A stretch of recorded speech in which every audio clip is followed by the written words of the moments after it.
माँ ने कंधे पर बैठा लिया रा को, क्योंकि यहाँ पर माँ से पहले रा आया था, लेकिन उसके पाँव में चोट लग गई थी, घायल हो गया था, चल नहीं सकता था। ये हैं सोशल वर्कर। गुड मॉर्निंग बच्चों, आज मैं आपके लिए रा के विभिन्न रूप लेकर आई हूँ कि रा का प्रयोग कितने प्रकार से होता है, और रा के कारण भी बच्चे परेशान भी होते हैं कि रा को किस तरह से समझा जाए, कौन सा रा स्वर रहित है और कौन सा रा स्वर सहित है, या कौन सा रा ऊपर की तरफ लगता है और कौन सा रा नीचे की तरफ लगता है।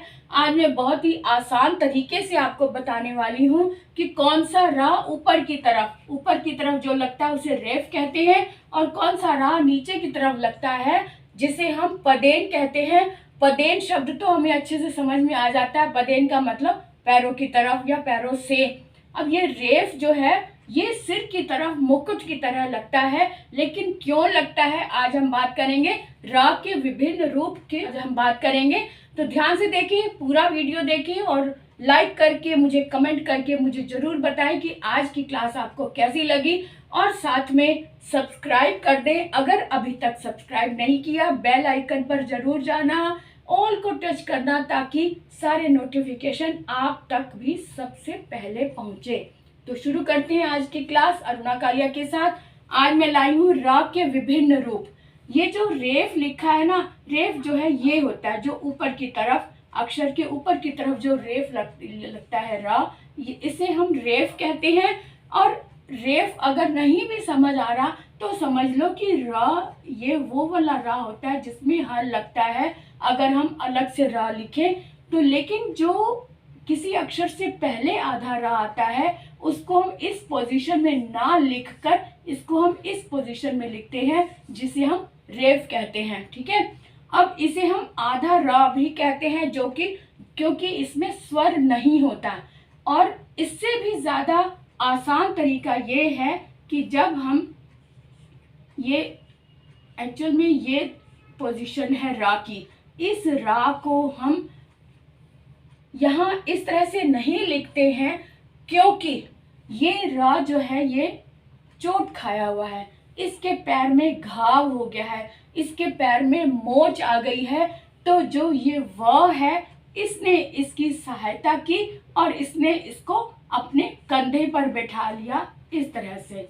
तो जितने भी ये व हैं सभी चोटिल हैं, घायल हैं, सबके पाँव में चोट लगी हुई है, इसलिए सबने इसको अपने कंधे पर बैठा लिया है। क्योंकि ये जो साथ वाले अक्षर हैं इनके दिल में बहुत दया है, बहुत ही सामाजिक ख्याल के हैं, सोशल वर्कर हैं ये। इन्होंने रा को सहायता दी क्योंकि ये चल नहीं सकते, तो इन्होंने अपनी सहायता दी, अपने कंधे पर बैठाया और ये साथ में लेकर चल पड़े। इसी तरह से यहाँ पर माँ को दया आई और माँ ने रा को कंधे पर बैठा लिया। यहाँ पर भी माँ को दया आई और रा को कंधे पर बैठा लिया। यहाँ पे भी व है, व ने रा को कंधे पर बैठा लिया। यहाँ पर ग ने रा को कंधे पर बैठा लिया। यहाँ पर माँ ने कंधे पर बैठा लिया रा को, क्योंकि यहाँ पर माँ से पहले रा आया था, लेकिन उसके पाँव में चोट लग गई थी, घायल हो गया था, चल नहीं सकता था। इसलिए जितने भी रेफ वाले जो रा होते हैं समझ लो कि ये घायल हैं, इनके पैर में चोट लगी हुई है, इसलिए ये अपने आप नहीं चल सकते और साथ वाले अक्षर ने उनको सहायता देकर अपने कंधे पर बैठा लिया। ये अर्थात कहने का मतलब ये है कि जितने भी ऊपर रा है कंधे पर बैठे हुए हैं ये सब आधे हैं, यानी कि ये कंप्लीट नहीं है, ये अपने पाँव पर खड़े नहीं हो सकते, इसलिए इनको कंधे पर बैठाया गया है। और जो कंधे पर बैठे हुए रा हैं उनको रेफ कहते हैं, है ना। इतनी बात क्लियर हो गई। अब देखते हैं कि पदेन रा कौन सा होता है। पदेन का मतलब है कि पैरों की तरफ। अब ये बात क्लियर है कि जो ऊपर है वो रा कंप्लीट नहीं है, यानी स्वर रहित है, वो अपने आप से खड़े नहीं हो सकते, इसलिए इनको सहायता देनी पड़ती है। लेकिन जो पाँव की तरफ होते हैं वो रा पूरे होते हैं। अब जैसे प्र बहुत सारे अक्षरों में आते हैं। अब जैसे प्र है तो इसकी पोजीशन क्या होगी, इसमें प हल वाला है ये, तो इसमें प आधा है, तो र ने इसको सहायता दी और अपने कंधे पर बैठाया। इस तरह से र इसके लिए सहायक बना और र को इस तरह इस पोजीशन में बिठा लिया, अपने र ने अपने कंधे पर प को बिठा लिया। इसका अर्थ ये है कि जो नीचे की तरफ है, जो अपने पांव पर खड़ा है, वो कंप्लीट है, वो स्वर सहित है, वो स्वर सहित है, इसलिए वो पांव पर खड़ा है।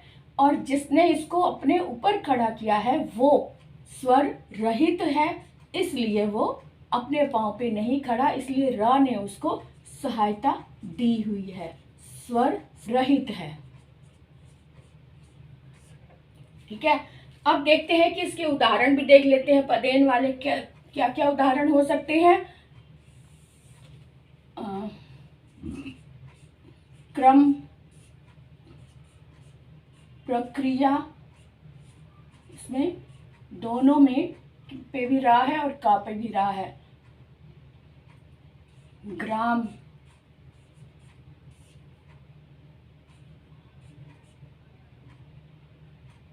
ग्रसित,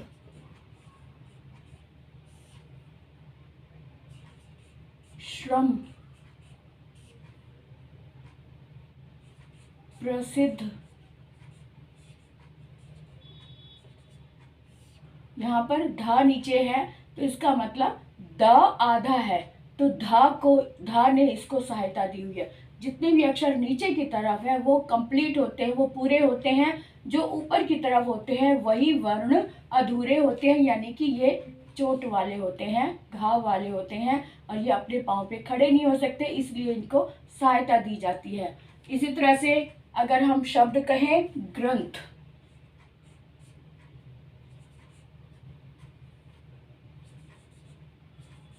कब्र, हम ये बात क्लियर हो गई कि जो अक्षर नीचे की तरफ है, अपने पांव पर खड़े हुए हैं, वो कंप्लीट है, वो स्वर सहित है। और जो स्वर रहित है, यहाँ पर भी वही बात है, यहाँ पर र ऊपर की तरफ है, स्वर रहित है। ठीक है, अब मैं आपके लिए एक छांटने वाला एक प्रश्न लेकर आऊंगी कि इसमें से मेल करो कि कौन सा अक्षर स्वर रहित है और कौन सा अक्षर स्वर सहित है। अब जैसे यहाँ पे मैंने सेंटर में शब्द मिले जुले लिख दिए हैं, अब हमने छांटना है कि इसमें से कौन सा रा स्वर सहित है और कौन सा रा स्वर रहित है। आप ध्यान से देखें, आप भी देखते हैं ये कर्म लिखा हुआ है, कर्म में रा ऊपर की तरफ आया है, यानी कि रेफ, ये रेफ है, ये वाला रा जो है वो रेफ है। रेफ जो है वो इस तरह से लगता है, इसलिए ये स्वर रहित है, स्वर रहित है, यानी कि ये स्वर रहित है। अब ग्रंथ में र नीचे की तरफ लगा है, पांव की तरफ लगा है, यानी इस पोजीशन में लगा है, तो इसका मतलब ये स्वर सहित है, ये पांव पर खड़ा है। सब्र के ब में भी र नीचे की तरफ है, इसका मतलब ये भी स्वर सहित है, क्योंकि ये भी र नीचे की तरफ है, अपने पांव पर खड़ा है। जो भी कंप्लीट होता है वो अपने पांव पर खड़ा होता है, और जो किसी की सहायता पाता है वो ऊपर की तरफ होता है, वो अपने पांव पर खड़ा नहीं हो सकता। इसलिए जाहिर है कि जो पांव पर खड़ा है वो स्वर सहित है, जो कंधे पर बैठा है वो स्वर रहित है।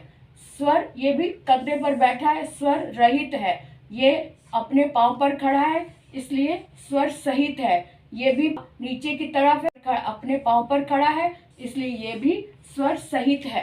अब ये छोटी सी वीडियो बहुत ही अच्छे ढंग से, सरल ढंग से मैंने बताई है। अब मुझे नहीं लगता कि आप कंफ्यूज होंगे कि र रेफ कौन सा है और र पदेन कौन सा है। इसको पदेन बोलते हैं क्योंकि ये पैरों की तरफ है, और जो ऊपर की तरफ लगते हैं उसे रेफ कहते हैं। क्लियर हो गए? अब आप कमेंट में ये जरूर बताएं कि आपको कितना समझ आया और कब से आपको ये बात समझ नहीं आई थी और अब जाकर आपको समझ आई। ये जरूर बताना कि इससे पहले आप कितने कंफ्यूज थे। तो आज के वीडियो यहीं विराम देते हैं और आगे बढ़ते हैं अगले वीडियो तक के लिए। फिर से मिलेंगे। Bye bye.